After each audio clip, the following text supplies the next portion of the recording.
দর্শক শ্রোতা বন্ধুরা, আমি একটি বিষয় দেখে খুবই হতবাক হয়ে গেছি।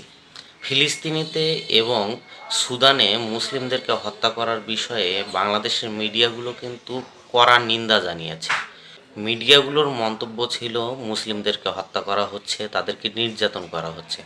কিন্তু ইরানের বিষয়ে বাংলাদেশের মিডিয়াগুলো এই বিষয়টি কিন্তু বলছে না। কারণ ইরানে 10 থেকে 12 দিন বা 14 দিনের মধ্যে 2000-এর উপরে লোককে হত্যা করা হয়েছে। ইরানে যে এই 2000 জনের উপরে লোককে হত্যা করা হয়েছে তারা কিন্তু সকলেই মুসলিম ছিলেন, কেউই কিন্তু অমুসলিম ছিলেন না।